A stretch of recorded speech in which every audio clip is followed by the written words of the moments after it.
नमस्कार दोस्तों। आज का हमारा विषय है भक्ति काल। भक्ति काल पढ़ने से पहले हम एक बार देख लेते हैं कि हमने पिछली वीडियोज़ में क्या क्या पढ़ लिया है।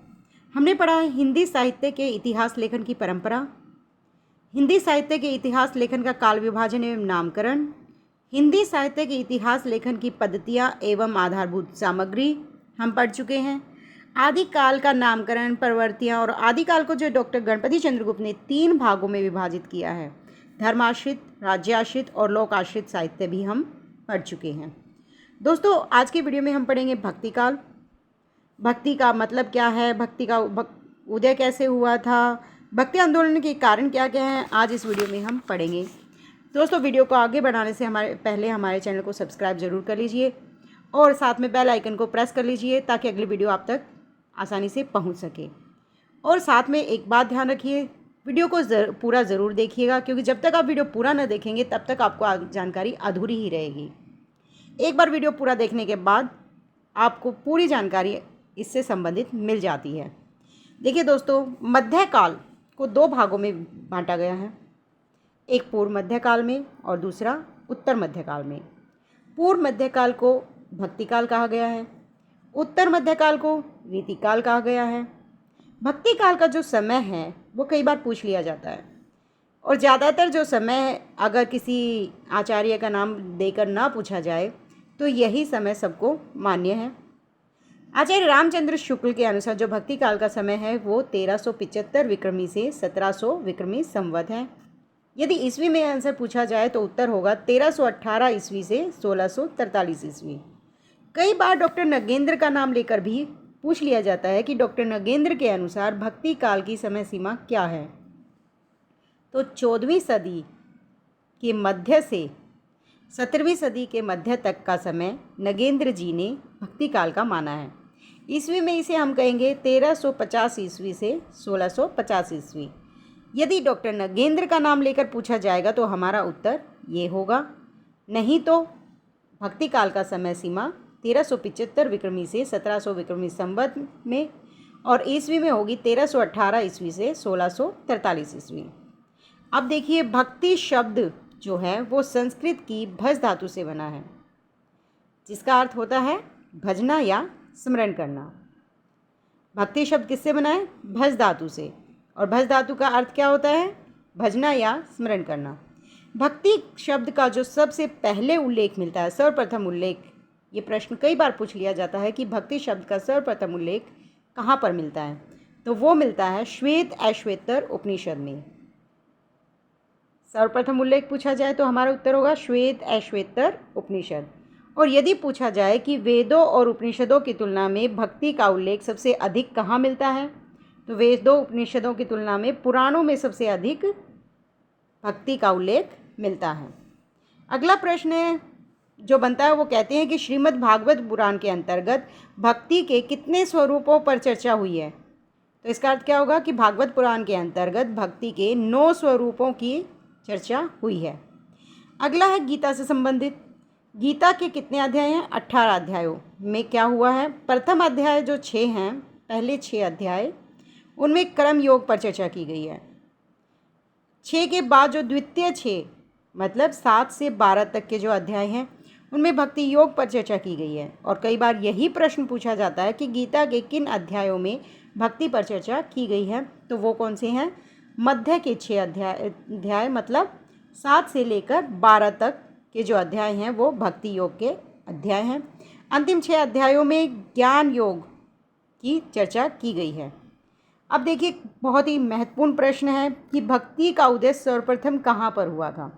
तो भक्ति का जो सर्वप्रथम उदय हुआ था वो दक्षिण भारत केरल में हुआ था। दूसरा प्रश्न जो इसमें से पूछा जाता है वो है कि उत्तर भारत में भक्ति आंदोलन चलाने वाले जो प्रमुख संत थे वो कौन थे। तो उत्तर भारत में भक्ति आंदोलन को लाने वाले थे संत रामानंद थे। डॉक्टर सत्येंद्र ने इनके बारे में कहा भी है कि भक्ति द्राविड़े उपजी लाए रामानंद, कि जो भक्ति का उदय हुआ था वो कहाँ पर हुआ था? दक्षिण में, लेकिन उसे फैलाया उत्तर भारत में किसने? रामानंद जी ने। आगे देखिए, कई बार ये प्रश्न भी पूछ लिया जाता है कि जो भक्ति का उदय है सर्वप्रथम दिल्ली के किस सुल्तान के समय में प्रारंभ हुआ था। तो जिस समय भक्ति का उदय हुआ था उस समय दिल्ली के सुल्तान थे मोहम्मद बिन तुगलक। तो मोहम्मद बिन तुगलक के शासनकाल में भक्ति का उदय हुआ था। आलवारों और नयनमारों के बारे में भी कई प्रश्न पूछे जाते हैं। तो दक्षिण भारत में जो वैष्णव थे उनको आलवार और शैवों को नयनमार कहा जाता था। आलवार जो ये तमिल भाषा के शब्द हैं। तमिल प्रांत में बौद्धों जैनों का विरोध करने के लिए, ध्यान रखिए कि जो बौद्ध और जैन थे उस समय, उनका विरोध करने के लिए वैष्णवों और शैवों ने मिलकर धार्मिक क्रांति की थी। आस्तिक भावों का प्रचार कर जो वैष्णव और शैव थे वो क्या करते थे, आस्तिक भावों का प्रचार कर भक्ति भावना जगाना इनका उद्देश्य था। इन्होंने तमिल भाषा में अपने गीत लिखे थे और उनकी शैली क्या थी, पद शैली। कई बार पूछ लिया जाता है कि आलवार भक्तों की भाषा कौन सी थी, तो वो थी तमिल और इनकी पद शैली थी। आलवारों की संख्या पूछ ली जाती है, जो बहुत ही इंपॉर्टेंट क्वेश्चन है वो यहाँ से बनता है कि आलवारों की संख्या 12 है और इन 12 आलवारों में से सिर्फ एक महिला संत थी और उनका नाम क्या था, आंडाल, जिसका दूसरा नाम क्या था, गोदा। गोदा को दक्षिण की मीरा भी कहा जाता है। ये बहुत ही इंपॉर्टेंट क्वेश्चन बनता है और बहुत बार पूछा गया है। याद रखना कि दक्षिण की मीरा किसे कहा जाता है, तो आलवार भक्त आंडाल या गोदा को दक्षिण की मीरा कहा जाता है। आलवारों के सिद्धांत कहाँ पर मिलते हैं, दिव्य प्रबंधम में। दिव्य प्रबंधम ग्रंथ में आलवारों के 4000 पद मिलते हैं। एक प्रश्न और पूछ लिया जाता है कि जो दिव्य प्रबंधम है उसके संकलनकर्ता कौन है, तो नाथ मुनि जो है वो दिव्य प्रबंधम के संकलन करता है। ये यहाँ से बहुत बार प्रश्न पूछे जाते हैं। आपको याद होना चाहिए कि आलवारों के 4000 पद कहाँ मिलते हैं, तो वो है दिव्य प्रबंधम में। दिव्य प्रबंधम के संकलनकर्ता कौन है, नाथ मुनि। आलवारों में एकमात्र महिला कौन थी, आंडाल, जिसका दूसरा नाम क्या था, गोदा, और इन्हें दक्षिण की मीरा भी कहा जाता है। आगे देखिए भक्ति आंदोलन का कारण क्या था। भक्ति आंदोलन के कारण सबसे पहला मत भक्ति आंदोलन के कारण में आता है जॉर्ज ग्रियर्सन का। इन्होंने कहा है कि ईसाइयत की देन मानते हैं। जॉर्ज ग्रियर्सन जो है वो ईसाइयत को भक्ति आंदोलन की देन मानते हैं, जो एक बहुत ही हास्यास्पद विषय है कि ये जो भक्ति आंदोलन वो ईसाइयों से हमें मिला है, क्योंकि जो रामानुजाचार्य है उनको भाव आवेश एवं प्रेमोल्लास के जो धर्म का संदेश है वो ईसाइयों से मिला। ये एक हास्य का विषय है। बाबू गुलाब राय का मानना है कि जो भक्ति आंदोलन है, भक्ति काल पराजय की क्षति का पूरक है। मतलब उस समय जो आक्रमणकारियों ने हम पर आक्रमण किए थे और उस समय जो हानि हमें पहुंची थी उसकी क्षति को पूरा करने के लिए भक्ति आंदोलन का उदय हुआ। ये भी मान्य नहीं है इतना। डॉक्टर ताराचंद का मानना है कि अरबों के आक्रमण के कारण भक्ति आंदोलन का उदय हुआ। अगले जो आचार्य रामचंद्र शुक्ल का मानना है कि इस्लामी आक्रमणों से पराजित हिंदू जाति की निराशा के कारण भक्ति का उदय हुआ। मतलब रामचंद्र शुक्ल भी ऐसे ही मानते हैं कि जो इस्लामी आक्रमण हुए थे उनसे हमारी जो हिंदू जाति थी वो निराश हो गई और उसी के कारण निराशा में वो जो हिंदू थे वो भक्ति की ओर चले गए। लेकिन हजारी प्रसाद द्विवेदी जी का ऐसा मानना नहीं है। उन्होंने सभी का खंडन किया है।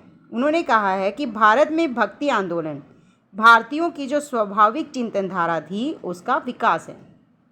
भारतीयों की स्वाभाविक चिंतन धारा का विकास क्या है, भक्ति आंदोलन।